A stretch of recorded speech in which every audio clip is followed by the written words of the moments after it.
Hey guys, what's up? Stock Retail coming back to you. Just had a few thoughts in my head on the week coming up, and so I thought I'd share those. Gonna lean a little bit heavier to talking a bit about what's going on with Bitcoin and MicroStrategy here.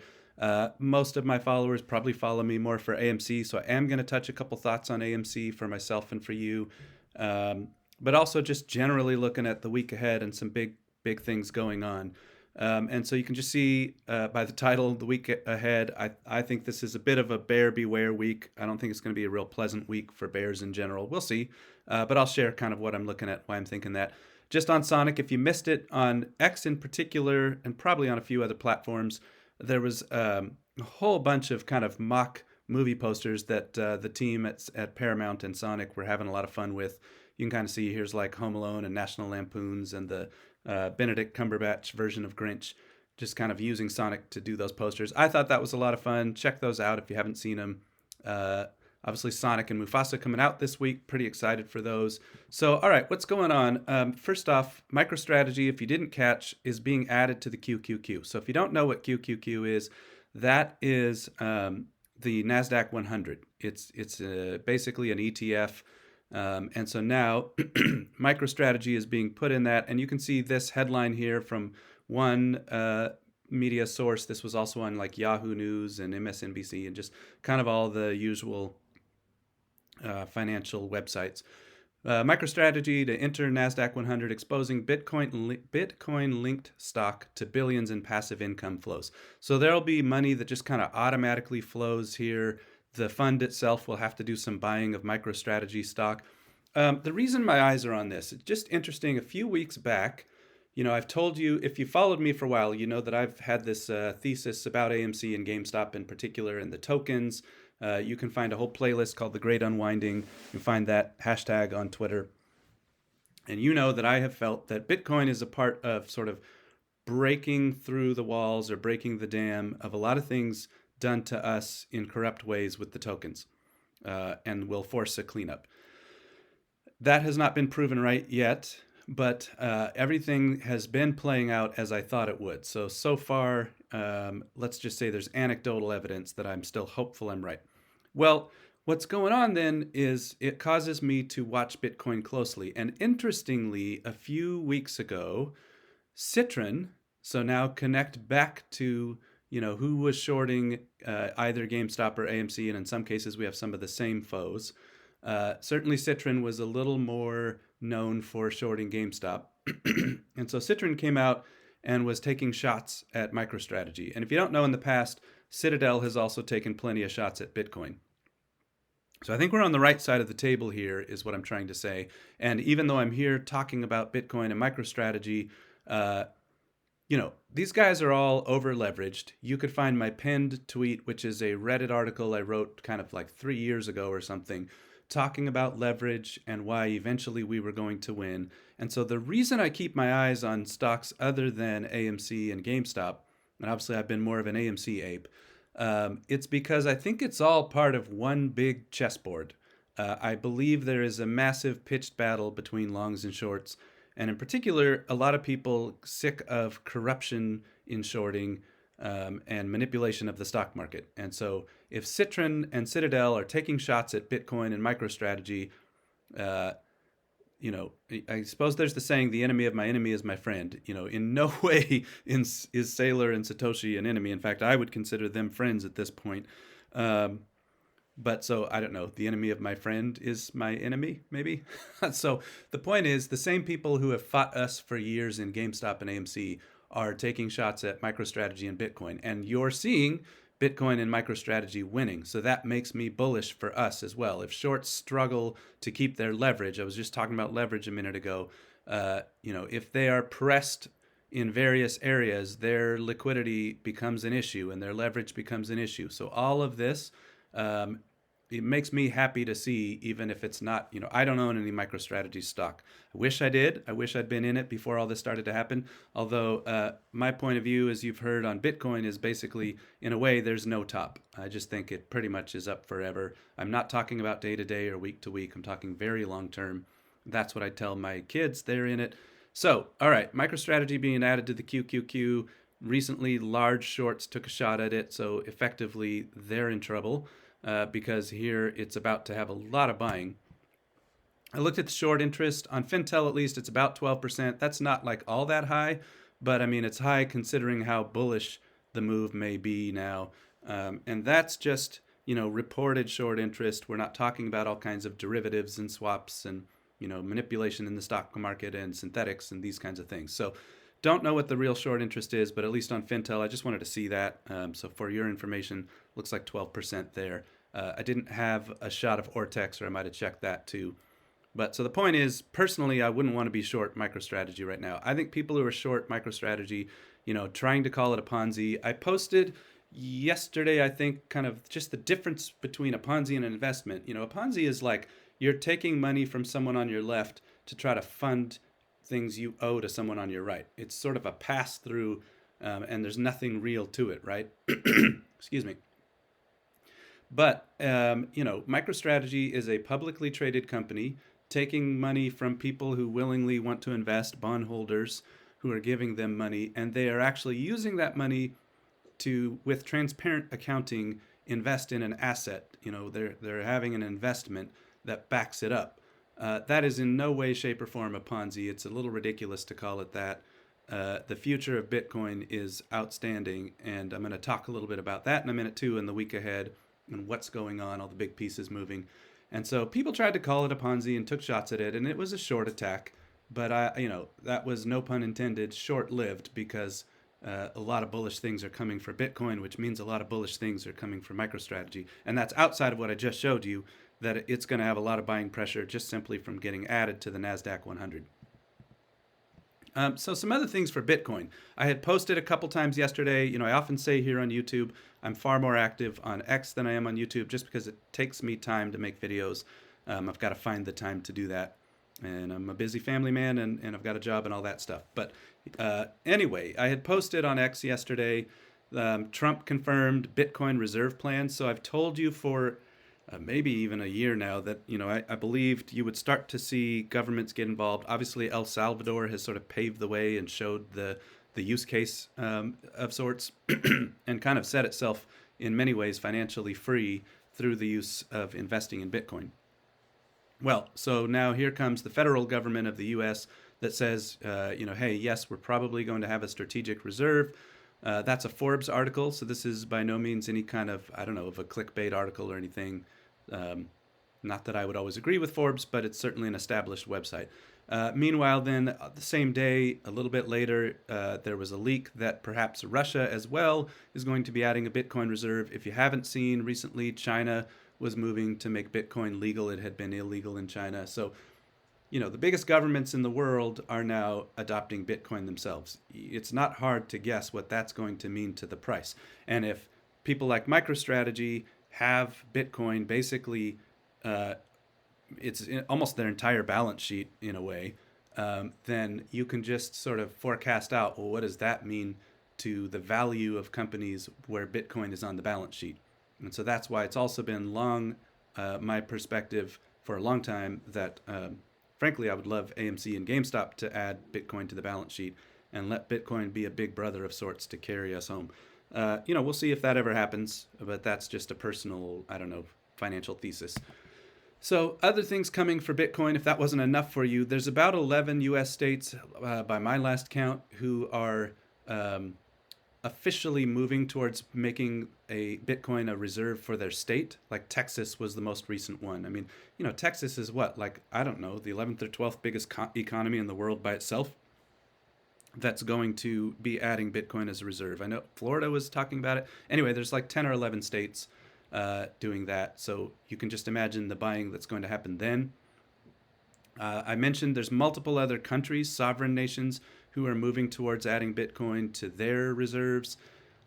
There's going to be a lot more publicly traded companies. Amazon's the next one discussing it. I did see that Microsoft, the vote was no on Microsoft. I'm not overly surprised, considering Bill Gates has just sort of been on, I'll call it kind of the wrong side of history on a whole lot of stuff the last couple of years. So no surprise to me that he is not pro-Bitcoin and that vote failed. But, that's just going to put Microsoft behind, because this train, in my opinion, has no stopping to it. This thing is over the top I don't think it's a question anymore when you've got, the U.S., China, and Russia moving forward. You've got multiple other countries, many states, several companies.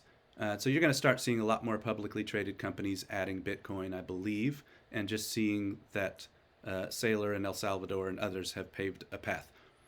You're going to see a lot of wealthy individuals and family offices buying.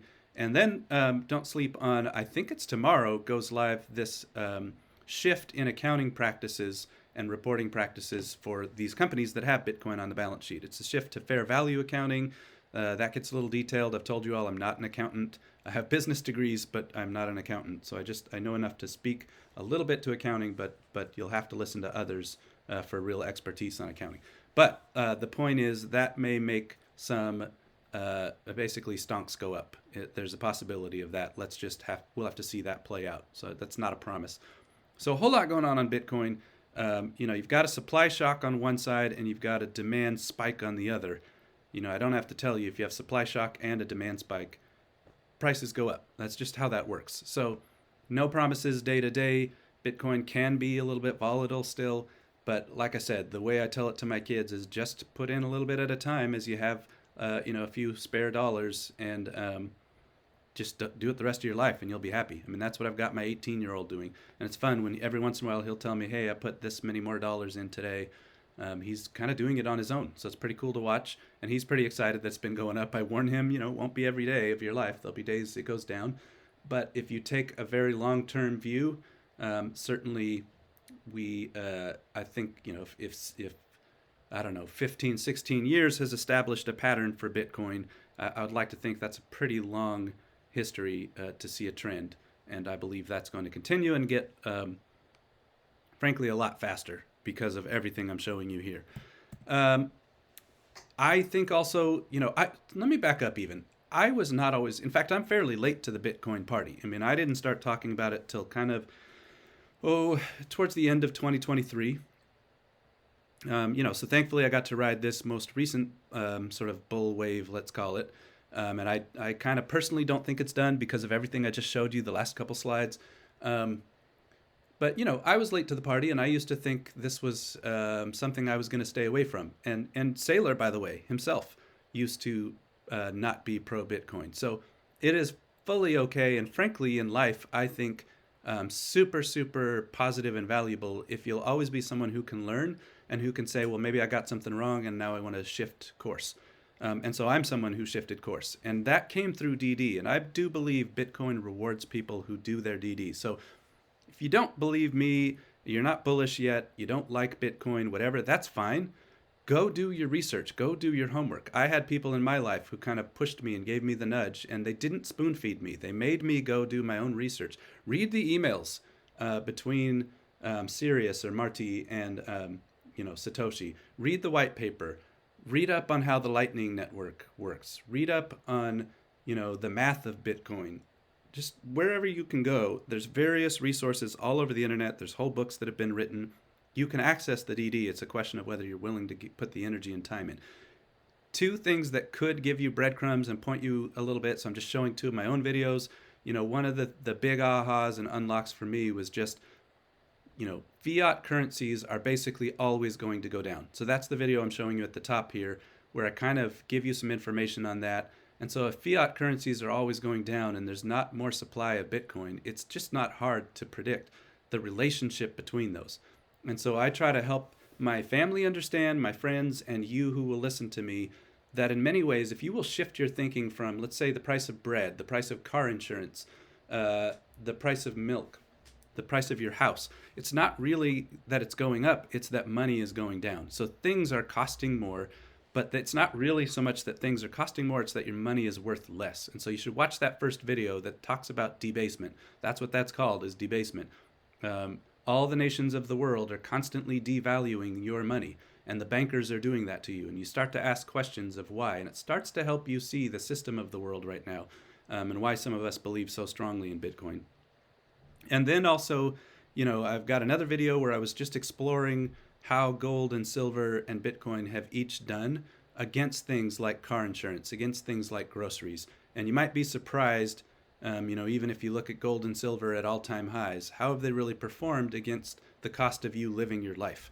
And that matters, right? So you should probably go check those out. And I encourage you to go do your own DD on Bitcoin, even if you're a skeptic. Skeptics are welcome. I just don't like haters. If you're going to throw hate at me, probably get blocked pretty quickly because I've had 4 years of that. Skeptics are fine. All right, so the shape of the board. So I've talked about MicroStrategy, talked about Bitcoin. There's a lot of shorts on Bitcoin too. I told you Citadel is not a fan. So you've seen Jamie Dimon is not a fan of Bitcoin, hates it. So bankers generally have lined up against Bitcoin. Many of them are, sort of bending the knee, I'll call it. But that's partly why I want Bitcoin to win too. That if it helps stop a lot of the manipulation and corruption. I don't own any DJT, but I'm certainly watching it very closely because they had made the case. So this is a picture of Devin Nunes on the right. He just had a video. He was in an interview. And you can see the quote here. I think it's a little more dangerous for them. He was talking about naked shorts. He was talking about FTDs. Think of what we've seen in AMC and GameStop. Those are some of the largest issues. I have several whole videos just on FTDs and what that means, and even academic research from the SEC. So check out, I've got a playlist on FTDs if you want to see that. Certainly, we've had heavy experience on that, and it's a sign of naked shorting. And Devin Nunes was talking about exactly that in an interview. I think this was, I don't remember now if it was yesterday or today, but very, very recent interview. And, if people have naked shorted DJT and here he's the president and Nunes was just added to his kind of intelligence advisory board. And, RFK tagged me in a post a while back. He tagged me and Kitty and a few others and acknowledged GameStop's and AMC's fight. And so what I wanted you to see, and so I'm kind of just showing you a post I had made a few days ago. Looks like it was December 5th. If you were to read that whole post, I'm just saying, listen, what's stacking up against the shorts and sort of in a way a unity movement of our stonks is you've got the same fight in MicroStrategy, DJT, GameStop, AMC, Bitcoin. It's kind of the same players stacked up against us and many of the same methodologies used against us in all of these. That's a team I don't mind being on. That starts to look kind of like an Avengers, a lot of superheroes team. So I am feeling more and more encouraged that more and more people see our fight and are in places of power to start to actually speak into what's going on. There's no promises, but that's the shape of the board as I see it. And then with regards to AMC specifically, I'm going to do some looks soon at my view of the overall health of the business because I'm getting a lot of questions about, how many shares there are left. I know that's a big topic of conversation right now. So kind of a view looking ahead. There is a lot at play right now. I've talked as well about the game theory. Just look at the last two videos I did on Goldman Sachs being involved. People are trying to, I believe, FUD you and get you sort of nervous about what's going on. If you just step back and really see how this is likely to play out, it gives me still a lot of bullishness. It wasn't fun the last week watching our stock go down, but I literally said in the videos, they're going to short first and then they're going long. So it feels like it's playing out a little bit, combination of diluting and that forward contract. But that forward contract, as I explained in the video, gave me a lot of hope for the future. So let's just see whether I'll be right on that or not. But I will. So I'm just telling you all I'm going to be doing videos on a lot of this stuff. Right now, though, enjoy the holiday movie slate. We got Sonic and Mufasa coming out. We've got things like, Nosferatu. We've got Baby Girl. Gosh, what else is there? There's a movie called The Fire Inside that looks pretty cool. Of course, Wicked and Moana and Red One are still humming. Craven just came out, if anyone's kind of into sort of Spider-Verse, villain stories. There's just a lot to like here the rest of the year.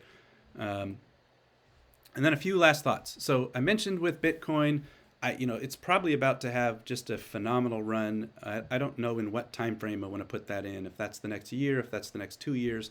It feels like it's setting up just to go ridiculous for a while. But again, my view is about even many years and a lifetime of, for me, even setting the future of my family on solid financial ground. So I wonder if the great unwinding's in play, all that has to do with the tokens and everything. Actually, interestingly, you would find a kind of a cryptic post from me about 109%.